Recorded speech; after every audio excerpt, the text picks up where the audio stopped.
ನವರಾತ್ರಿ ಸಂಭ್ರಮದಲ್ಲಿ ವಿಜಯನಗರ ಜಿಲ್ಲೆಯ ಕೊಟ್ಟೂರಿನ ರುದ್ರಯ್ಯ ಕುಟುಂಬದಿಂದ ದೇವಿಗೆ ವಿಶೇಷ ಪೂಜೆ ಹಾಗೂ ದೀಪಾಲಂಕಾರದ ಧಾರ್ಮಿಕ ಕಾರ್ಯವು ಎಲ್ಲರ ಗಮನ ಸೆಳೆದಿದೆ.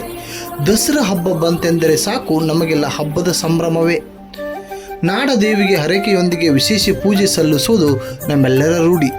ಹೀಗೆ ಸುಮಾರು 12 ವರ್ಷಗಳಿಂದ ನವರಾತ್ರಿಯ ಹಬ್ಬದಲ್ಲಿ 9 ದಿನಗಳ ಪರ್ಯಂತ ದೇವಿಗೆ ಪ್ರತಿದಿನವೂ ವಿಶೇಷ ಪೂಜೆ, ದೀಪಾಲಂಕಾರದ ಜೊತೆಗೆ ಮುತ್ತೈದರಿಗೆ ಉಡಿ ತುಂಬುವ ಕಾರ್ಯಕ್ರಮವು ಅತಿ ಸಂತಸದಿಂದಲೇ ಆಚರಿಸಿಕೊಂಡು ಬರುತ್ತಿದೆ ವಿಜಯನಗರ ಜಿಲ್ಲೆಯ ಕೊಟ್ಟೂರಿನ ರುದ್ರಯ್ಯ ಬೋಧಿ ಕುಟುಂಬವು.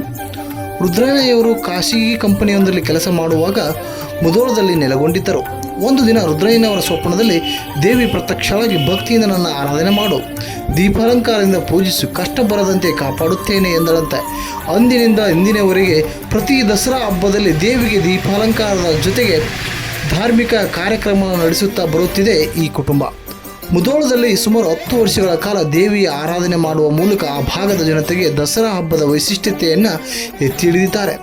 ಪ್ರಸ್ತುತ ಕೊಟ್ಟೂರಿನಲ್ಲಿ ಕುಟುಂಬದೊಂದಿಗೆ ವಾಸವಾಗಿ ನವರಾತ್ರಿ ಸಮಯದಲ್ಲಿ ದೇವಿ ಆರಾಧನೆ, ಅಭಿಷೇಕ, ದೀಪಾಲಂಕಾರ, ವಿಶೇಷ ಪೂಜೆಯನ್ನು ಸಲ್ಲಿಸುತ್ತಿದ್ದಾರೆ. ರುದ್ರಯ್ಯನವರು ನೋಡಲು ಸಾಧಾರಣ ವ್ಯಕ್ತಿಯಂತೆ ಕಂಡರೂ ವೈದಿಕ ಪಾಂಡಿತ್ಯವುಳ್ಳ ವ್ಯಕ್ತಿತ್ವ ಹಾಗೂ ದೈವಿ ಪುರುಷರಂತೆ ಕಾಣುತ್ತಾರೆ. 9 ದಿನಗಳ ಕಾಲ ರುದ್ರಯ್ಯನವರ ಕುಟುಂಬದಲ್ಲಿ ಸಂಭ್ರಮ ಮನೆ ಮಾಡಿರುತ್ತದೆ. ಪೂಜೆಗೂ ಮುನ್ನ ಮನೆಯನ್ನು ಶುಚಿಗೊಳಿಸಿ ಮನೆಯ ಮುಂದಿನ ರಂಗೋಲಿ ಧಾರ್ಮಿಕ ಆಚರಣೆಗೆ ಮತ್ತಷ್ಟು ಮೆರುಗು ನೀಡುವಂತಿರುತ್ತದೆ. ಮಂತ್ರ ಪಠನೆಯ ಜೊತೆಗೆ ದೀಪ ಬೆಳಗುವ ದೃಶ್ಯವಂತೂ ಕಣ್ಮನ ಸೆಳೆಯುವಂತಿರುತ್ತದೆ. ಅಜ್ಞಾನದಿಂದ ಜ್ಞಾನದ ಕಡೆಗೆ ಎಂಬಂತೆ ಅಲಂಕಾರ ಶೋಭಿತರಾದ ದೇವಿಯನ್ನು ನೋಡಲು ಮನೆಯ ಸುತ್ತಮುತ್ತಲಿನ ಜನರು ಹಾಗೂ ಬಂಧು ಬಳಗದವರು ಆಗಮಿಸಿ ದೇವಿಯ ಆಶೀರ್ವಾದ ಪಡೆದು ಪುನೀತರಾಗುತ್ತಾರೆ.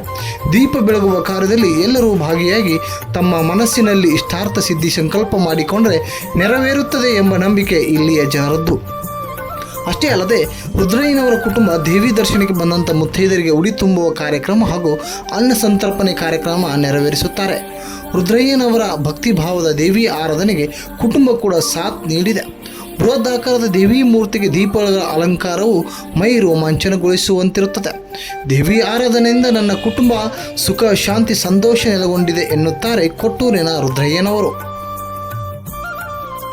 ಈಗ ನಾವು ದಸರಾ ಹಬ್ಬವನ್ನು ಆಚರಣೆ ಮಾಡುವುದರಿಂದ ನಾವು ಬಿಡಿ ದಿನ ಅಂದರೆ 10 ದಿನಗಳ ಕಾಲ ವಿಭಿನ್ನವಾಗಿ ಬೆಳಗಿನ ಜಾವದಲ್ಲಿ ಅಭಿಷೇಕ ಮಾಡಿ ಮತ್ತು ಮಧ್ಯಾಹ್ನ ಸಾಯಂಕಾಲ ನಾವು ಪ್ರತಿ ದೀಪಗಳನ್ನು ಕೆಳಗಡೆ ಇಳಿಸಿ ಮತ್ತು ಆ ದೀಪಗಳಿಗೆ ಹೊಸ ಬತ್ತಿ ಎಣ್ಣೆಯನ್ನು ಹಾಕಿ ಮತ್ತು ಶ್ಲೋಕಗಳ ಮುಖಾಂತರವಾಗಿ ಆ ದೀಪಗಳನ್ನು ನಾವು ಸ್ತ್ರೀಯರ ಮುಖಾಂತರವಾಗಿ ಈ ಒಂದು ದೇವಿಯ ಸ್ಟ್ಯಾಂಡಿಗೆ ಏರಿಸ್ಕೊಳ್ತಾ ಇದ್ದೀವಿ. ಈ ದೀಪಗಳನ್ನು ಏರಿಸುವುದರಿಂದ ಸ್ತ್ರೀಯರು ಬೆಳಗುವುದರಿಂದ ಅವರಾಗಿರ್ತಕ್ಕಂಥ ನಷ್ಟಗಳು ಸಹ ಕಡಿಮೆ ಆಗ್ತಂತ ಬರ್ತವೆ. ಆದರೂ ಈ ದೀಪ ಜ್ಯೋತಿಯನ್ನು ನಾವು ಎಷ್ಟು ಬೆಳಗಿದ್ರೂ, ಆದರೆ ದೇವಿಯ ಆರಾಧನೆ ಮಾಡಲಿಕ್ಕೆ ಮೊದಲು ನಿಮ್ಮ ಮನಸ್ಸು ಪರಿಶುದ್ಧವಾಗಿರಬೇಕು. ಪರಿಶುದ್ಧತೆಯಿಂದ ನಾವು ದೇವಿ ಆರಾಧನೆ ಮಾಡಬೇಕು. ಅಪನಂಬಿಕೆಯಿಂದ ನಾವು ದೇವರನ್ನು ಪೂಜೆ ಮಾಡಬಾರದು. ಅಪನಂಬಿಕೆ ಆದರೆ ಪೂಜೆ ಫಲವು ಸಿಗುವುದಿಲ್ಲ. ನಾವು ಎಷ್ಟೇ ಕಷ್ಟಪಟ್ಟು ನಾವು ಪೂಜೆ ಮಾಡಿದರೂ ಅಪನಂಬಿಕೆಯಿಂದ ಮಾಡಬಾರ್ದು. ನಮ್ಮ ಮನಸ್ಸು ಏಕಚಿತ್ತದಿಂದ ನಾವು ಬೆಳಗಿನ ಜಾವ, ಮಧ್ಯಾಹ್ನ, ಸಾಯಂಕಾಲ 3 ಸಾರಿ ದೇವಿ ಆರಾಧನೆಯನ್ನು ಮಾಡಿ ದೇವಿಯನ್ನು ತೃಪ್ತಿಪಡಿಸಿಕೊಂಡ್ರೆ ನಮಗೆ ಆಕೆಯ ಭಕ್ತಿಯನ್ನು ನಾವು ಪೂಜೆ ಮಾಡುವುದರಿಂದ ಆ ಭಕ್ತಿ ನಮಗೆ ಸಲ್ಲುತ್ತದೆ. ಆಕೆ ಆಶೀರ್ವಾದ ನಮಗೆ ಸಾಯುವವರೆಗೂ ನಮಗೆ ಕಟಾಕ್ಷವಾಗಿ ಆಶೀರ್ವದಿಸುತ್ತಾರೆ. ಈಗ ನಾವು ಈ ದೇವಿಯ ಪೂಜೆಯನ್ನು 9 ದಿನಗಳ ಕಾಲ ಮಾಡುವುದರಿಂದ ನಮ್ಮ ಮನೆಯಲ್ಲಿಯೂ ಸಹ ಫುಲ್ ಸಹಕಾರವಾಗಿ ನಮ್ಮ ಕುಟುಂಬಸ್ಥರು ಸಹ ವಿನಯಪೂರ್ವಕವಾಗಿ ನಡೆದುಕೊಳ್ಳುತ್ತಾರೆ. ಮಡಿಯುಡಿಯಿಂದ ಪೂಜೆಯನ್ನು ನಾವು ಮಾಡುತ್ತೇವೆ. ಈ ಪೂಜೆಯ ಸಮಯದಲ್ಲಿ ಅಕ್ಕಪಕ್ಕದಲ್ಲಿರ್ತಕ್ಕಂಥ ಸ್ತ್ರೀಯರು, ಪುರುಷರು ಪೂಜೆಯಲ್ಲಿ ಬಂದು ನಮಸ್ಕರಿಸಿ ಪೂಜೆಯ ಒಂದು ಉಡಿಯನ್ನು ತುಂಬಿಕೊಂಡು ಹೋದ ಸ್ತ್ರೀಯರು ಅವರಿಗೆ ಆಗತಕ್ಕಂಥ ಸಂತೋಷ ಅಷ್ಟಿಷ್ಟಲ್ಲ. ಆ ಸಂತೋಷವು ಇಂದಿಗೂ ಸಿಗುವುದಿಲ್ಲ. ಆ ದೇವಿಯ ಉಡಿ ಸಿಗಬೇಕಂದ್ರೆ ನಿಮಗೆ ಪುಣ್ಯ ಮಾಡಿರಬೇಕು ವಿನಃ ಪುಣ್ಯ ಮಾಡಿರಬೇಕು. ಅದು ಪುಣ್ಯ ಮಾಡಿದರೆ ಮಾತ್ರ ನಿಮಗೆ ಆ ದೇವಿಯ 9 ದಿನಗಳ ಉಡಿಗೂ ಸಿಗ್ತವೆ.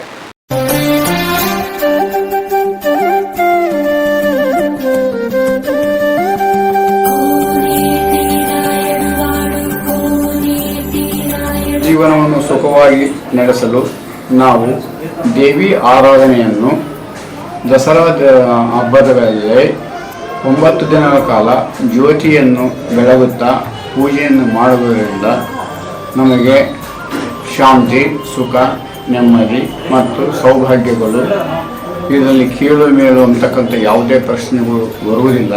ಯಾರು ಬೇಕಾದರೂ ಮಾಡಬಹುದು. ಈ ಪೂಜೆಯನ್ನು ನಾವು ಪ್ರತಿ ವರ್ಷವೂ ಮಾಡ್ತೀವಿ. ನಮ್ಮ ಏಳಿಗೆಗೆ ಕಾರಣ ಆ ದೇವಿ ಅಮ್ಮನವರೇ ಕಾರಣ ಆಗಿರ್ತಾರೆ. ಆ ದೇವಿಯ ಕಾರಣದಿಂದ ನಾವು ಪ್ರತಿ ವರ್ಷವೂ 10 ದಿನಗಳ ಕಾಲ 9 ನವರಾತ್ರಿ ಒಂದು ದಸರಾ 10 ದಿನಗಳ ಕಾಲನು 110 ಜ್ಯೋತಿಗಳನ್ನು ಬೆಳಗಿಸಿ ಸ್ತ್ರೀಯರಿಗೆ ಉಡಿ ತುಂಬಿ ಆಮೇಲೆ ಪ್ರಸಾದವನ್ನು ವಿನಿಯೋಗ ಮಾಡಿ ಈಗ ಎಲ್ಲ ಅಭಿಷೇಕ ಪೂಜೆ ಎಲ್ಲ ಮುಗಿದು ದೇವಿಯು ಅಲಂಕೃತವಾಗಿ ಕುತ್ಕೊಂಡಿದ್ದಾರೆ.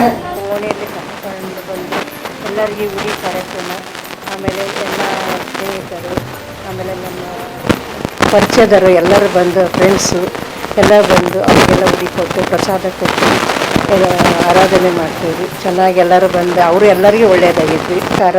ಆಮೇಲೆ ರಂಗೋಲಿ ಕಾರ್ಯಕ್ರಮ, ದೀಪ ಅಲಂಕಾರ ಆರಾಧನೆ 9-10 ದಿವಸದಲ್ಲಿ ಮಾಡಿ ಒಳ್ಳೆಯದಾಗೈತಿ. ನಮಗೂ ಒಳ್ಳೆಯದಾಗೈತಿ. ನನ್ನ ಹೆಸರು ನಯನ ಅಂತ. ನಾವು ಇವ್ರ ಮನೆಯಿಂದ ಮಗಳು ತೊಗೊಂಡಿದ್ದೀವಿ ನಮ್ಮ ಮಗನಿಗೆ. ಹೋದ ವರ್ಷ ಮದುವೆ ಆಗಿದೆ. ಹಿಂದಿನ ವರ್ಷ ಈ ವರ್ಷನೂ 2 ವರ್ಷ ಆಯಿತು. ನಾವು ದಸರಾ ಹಬ್ಬಕ್ಕೆ ಈ ಮನೆಗೆ ಬರ್ತಿದ್ದೀವಿ. ದೇವಿ ವಿಜೃಂಭಣೆಯಿಂದ 9 ದಿವಸ ಆರಾಧನೆ ಎಲ್ಲ ಮಾಡ್ತಾರೆ, ದೀಪ ಅಲಂಕಾರ ಎಲ್ಲ ಮಾಡ್ತಾರೆ, ಚೆನ್ನಾಗಿ ವಿಜೃಂಭಣೆಯಿಂದ ಮಾಡ್ತಾರೆ.